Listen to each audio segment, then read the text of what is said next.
Hello Amigos. ముందుగా మీ అందరికీ సంక్రాంతి శుభాకాంక్షలు. ఏంటంటే ఈ సంక్రాంతి నేను ఈరోజు కొంచెం డిఫరెంట్‌గా సెలబ్రేట్ చేసుకోవాలనుకుంటున్నాను. బేసికలీ, యాక్చువల్లీ, టెక్నికలీ, ప్రాక్టికలీ అంటే basically, actually, technically, practically and finally it's unpredictable Sankranti. Unpredictable అని నేను ఎందుకన్నానంటే, యాక్చువల్లీ మనకి ఈ సంక్రాంతికి 3 మూవీస్ అయితే రిలీజ్ అయ్యాయి పెద్ద సినిమాలు. ఫస్ట్‌ది 'గేమ్ చేంజర్'. సో 'గేమ్ చేంజర్'తో తన గేమ్‌ని నిజంగానే గేమ్ చేంజ్ చేశాడా అని శంకర్ గారు, రామ్ చరణ్ గారు అనుకుంటున్నారా? లేక 'డాకు మహారాజ్'తో ఈ సంక్రాంతికి నేనే మహారాజ్ అంటూ మన బాలకృష్ణ గారు ఆ సింహాసనంపై కూర్చున్నారా? లేక సంక్రాంతికి వస్తున్నాం. ఈ సినిమాతో సంక్రాంతికి ఏదో అలా వచ్చి వెళ్ళిపోకుండా సంక్రాంతికి నిజంగానే వెంకటేష్ గారు విక్టరీతో వస్తున్నారా? ఇలా చాలా క్వశ్చన్స్. అంటే 'game changer', 'Daaku Maharaj' movies release అయిపోయి ఆల్మోస్ట్ 2 డేస్ అయిపోయింది. బట్ రివ్యూస్ కూడా వచ్చేసాయి. సోషల్ మీడియా ప్లాట్ఫామ్లో రివ్యూస్ కూడా ఉన్నాయి. బట్ టీఎఫ్ఐ బానిసలం కదా, మనం వెళ్ళి మన కళ్ళతో చూస్తే కానీ ఏ సినిమాని నమ్మం. ఈరోజైతే నేను all 3 movies at a time, at a stretch, అంటే ఒకదాని తర్వాత ఒకటి చూద్దామని ఫిక్స్ అయిపోయాను. కొత్తగా ఉందో చెత్తగా ఉందో మీరు కమెంట్ చేయండి. మూవీస్ నాకు ఎలా అనిపించాయి, నా పర్స్పెక్టివ్ ఏంటి అని చెప్పేసి నేను at the end of the day మీకు చెప్తానమాట. Let's see. ఇలా చేయడం నేను ఇది ఫస్ట్ టైం కాదు. అంటే 3 మూవీస్ ఒకే రోజు చూడడం ఇది ఫస్ట్ టైం కాదు, ఇది థర్డ్ టైం. ఫస్ట్ టైం నేను చూసినప్పుడు ఏదే చూసా, సార్ వచ్చారు, ఎటో వెళ్ళిపోయింది మనసు, అండ్ యముడికి మొగుడు, ఈ 3 మూవీస్ ఒకే రోజు చూశాను. దాని తర్వాత బింబిసార, విక్రాంత్ రోణ, సీతారామం అనుకుంటా, ఈ 3 సినిమాలు కూడా ఒకే రోజు చూశాను. ఇది నా థర్డ్ టైం అనమాట ఇలా 3 మూవీస్ ఒకే రోజు చూద్దాం హిట్ అవుతుందో ఫట్ అవుతుందో నాకైతే తెలీదు. ఇప్పుడు నేను బ్రేక్ఫాస్ట్ చేసి థియేటర్కి అయితే బయలుదేరేస్తాను. ఆన్ ద వేలో ఏదన్నా మీకు చెప్పాలనిపిస్తే వీడియోలో చెప్తానమాట. Stay tuned. అంటే ఈ వీడియో అయితే ఒకే స్ట్రెచ్లో వచ్చేస్తుంది కాబట్టి you don't have to tune. Let's see how the movie goes. Bye.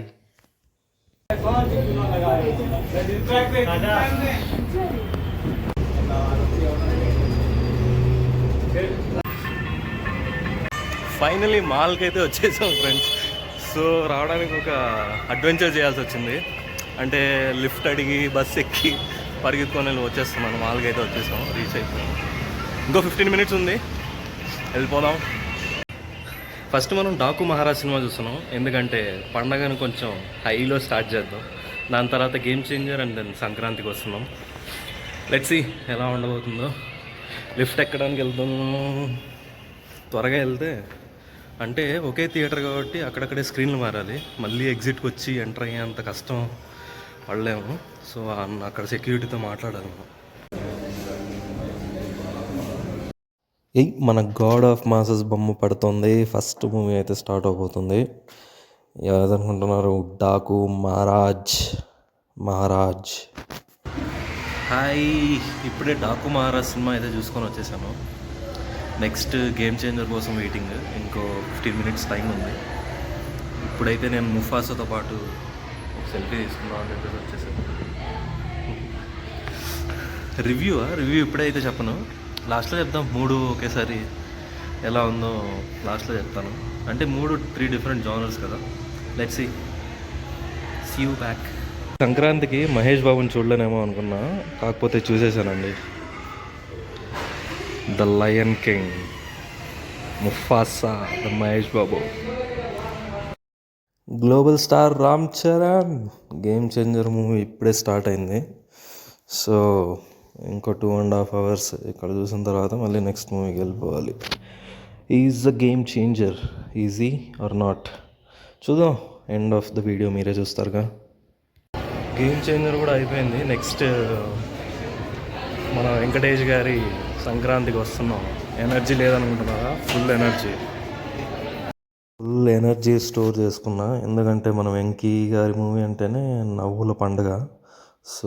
నవ్వడానికి ఎనర్జీ ఎంత కావాలో అంత అలానే పెట్టేసుకున్నాను అనమాట. అందుకే ఈ మూవీని నేను లాస్ట్కి ఉంచుకున్నా, థర్డ్ మూవీగా. Let's begin the fun. ఉఫ్, ఫైనలీ అయిపోయింది. 3 మూవీస్ కంప్లీట్ చేసుకొని మార్నింగ్ 9కి ఇంటి నుంచి వెళ్ళి ఇప్పుడు 7 అవుతుంది, ఆల్మోస్ట్ 7కి రిటర్న్ వచ్చేసాను. ఓకే, అంటే నా పర్స్పెక్టివ్ ఏంటంటే ఈ 3 మూవీస్ మీద, 3 మూవీస్ 3 డిఫరెంట్ జానర్స్ అనే చెప్పొచ్చు. జానర్ అంటే అంత అంత కమర్షియలే. సో అంత డిఫరెంట్, అంటే డిఫరెంట్ రూట్లో అయితే ఏ సినిమా లేదు. I mean okay, 3 different movies అనుకోవచ్చు. It's not a same genre. But game changer and Daaku మహారాజ్లో ఏంటంటే, game changer is good. Daaku Maharaj ఏమైపోయిందంటే ఫస్ట్ హాఫ్ చాలా బాగుంది. తమన్ బీజిఎంకి, బాలకృష్ణ గారి మాస్ యూరోఫియా దానికి సూపర్బ్ ఎనర్జీ అనమాట ఫస్ట్ హాఫ్లో.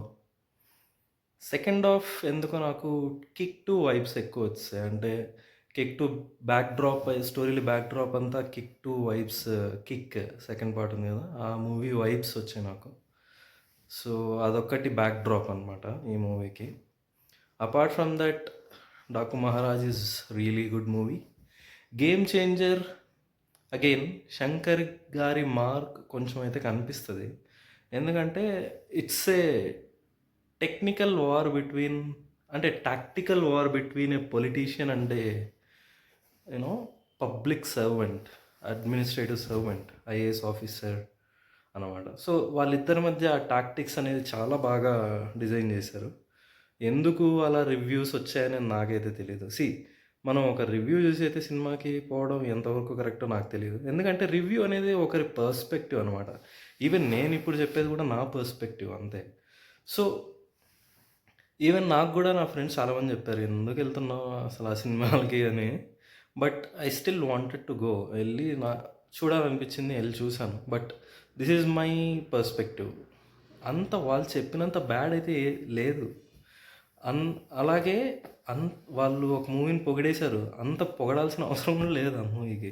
So it's again that's what I'm saying కదా, ఇది వాళ్ళ పర్స్పెక్టివ్ అంతే. అంతేగాని ఇది వాళ్ళ జడ్జ్మెంట్ కాదు కదా, ఆ మూవీ రియాలిటీ కాదు కదా, ఇట్స్ ఎ పర్స్పెక్టివ్. అది ఒక్కొరికి ఒకలాగా నచ్చుతుంది. సో రివ్యూస్ని చూసుకొని మనం మూవీకి వెళ్ళకుండా ఉండడం it's not right. So movie lover అయినా, ఎంటర్టైన్మెంట్ కోరుకునేవాడైనా వెళ్ళండి, మూవీకి వెళ్ళండి. ఇట్స్ మీ పర్స్పెక్టివ్లో మీకు ఆ మూవీ నచ్చుతుందా అనేది సెకండరీ. రివ్యూస్ని చూసి మాత్రం వెళ్ళకుండా ఉండడం ఇట్స్ నాట్ కరెక్ట్. ఓకేనా? రివ్యూ అదే మాకేం పర్స్పెక్టివ్కి వస్తే ఇంకా థర్డ్ మూవీ సంక్రాంతికి వస్తున్నాం. విక్టరీ, వెంకటేష్ గారు మళ్ళీ విక్టరీ కొట్టేశారు. ఈ సంక్రాంతికి బ్లాక్ బాస్టర్ ఏది అని నన్ను అడిగితే నేనైతే సంక్రాంతికి వస్తున్నామని చెప్తాను, నా పాయింట్ ఆఫ్ వ్యూలో. ఎందుకంటే సంక్రాంతి అనేది ఈ ఫెస్టివల్కి ఫ్యామిలీస్ అంతా కలిసి కూర్చున్నప్పుడు ఫ్యామిలీస్ని అట్రాక్ట్ చేసే మూవీ మాత్రం ఖచ్చితంగా సంక్రాంతికి వస్తున్నాం. ఎందుకంటే దాంట్లో ఆ ఫన్ ఎలిమెంట్ అనేది చాలా బాగా వర్కౌట్ అయింది. Anil Ravipudi, victory Venkatesh combination is again a victory. So నాకు ఫ్రాంక్గా చెప్పాలంటే F2, F3 చాలా క్రింజ్ అనిపించింది నాకు. సో అదేంటంటే ఆ ఫన్ ఉంది, బట్ అదేమంటారు, ఇట్స్ నాట్ న్యాచురల్. అదొక న్యాచురల్గా లేదు ఫన్, అది ఆర్టిఫిషియల్ ఫన్ లాగా అనిపించింది నాకు. But when it comes to సంక్రాంతికి వస్తున్నాం, it is out and out family entertainer. ఆ ఫన్ అయితే సూపర్. అసలు వెంకటేష్ గారు అయితే ఇచ్చి పడేశారు మూవీలో. సో సంక్రాంతికి విన్నర్ ఎవరంటే, నా పర్స్పెక్టివ్ అండ్ నా పాయింట్ ఆఫ్ వ్యూ, నా ఒపీనియన్ ప్రకారం సంక్రాంతికి వస్తున్నాం. సంక్రాంతికి ఏదోలా వచ్చేయలేదు, సంక్రాంతికి విక్టరీతో వచ్చారు. So that's my verdict for today. So first time అనుకుంటా మన ఛానల్లో ఇలా, అంటే ఓవరాల్గా రివ్యూ గురించి రివ్యూ అని కాదు, సినిమా గురించి మాట్లాడుకుందాం. కాబట్టి లెట్స్ సీ. ఇది మీరు కూడా మీ ఒపీనియన్ ఏంటో కింద కమెంట్ సెక్షన్స్లో మెన్షన్ చేయండి. అంటే ఒపీనియన్ అంటే రివ్యూ ఇవ్వమని కాదు, జస్ట్ మీకు ఎలా అనిపించింది సినిమా. ఖచ్చితంగా సినిమా అంటే హాలిడే, ఫ్యామిలీ అంతా వచ్చి ఉంటారు, ఫ్యామిలీని తీసుకొని మూవీకి వెళ్ళి ఉంటారు. మీరు ఏ మూవీకి వెళ్ళారు, ఏ మూవీ ఎలా నచ్చింది అనేది కింద కమెంట్స్లో మెన్షన్ చేయండి. సో నేను పాయింట్స్ ఇవ్వమంటే Daaku Maharaj and game changer. So నా ప్రకారం రెండు సేమ్ హైట్స్లో కంబ్యాట్ అవుతాయి, అంటే కంపీట్ అవుతున్నాయి. సో నేను 5కి 3.5 ఇస్తాను. అండ్ సంక్రాంతికి వస్తున్నాం, 5 ఇవ్వాలని ఉంది. సో చాలా బాగుంది మూవీ. 4.5 ఎందుకులే, 5 ఇస్తే మళ్ళీ గ్రామర్ మిస్టేక్స్ ఏమన్నా ఉంటే మళ్ళీ కష్టం అయిపోతుంది. సో సంక్రాంతికి వస్తున్నాం. See you in next videos. ఇలాంటి మరెన్నో కంటెంట్, అదేనా చెప్పేది, లాస్ట్లో ఇది చెప్తారు కదా లైన్, అదేంటో నాకు సరిగ్గా గుర్తు రావట్లేదు. ఓకే, ఇలాంటి మరెన్నో వీడియోస్ కావాలంటే సబ్స్క్రైబ్ చేసుకోండి, ఆ బెల్ ఐకాన్ని కొట్టండి, అప్పుడు మీకు వెంటనే నోటిఫికేషన్ వస్తుంది. Thank you. సబ్స్క్రైబ్ చేసుకోండి, లైక్, కమెంట్, షేర్ అది ఎట్లా చేస్తారనుకోండి. Thank you. See you in the next video. Bye friends, good night.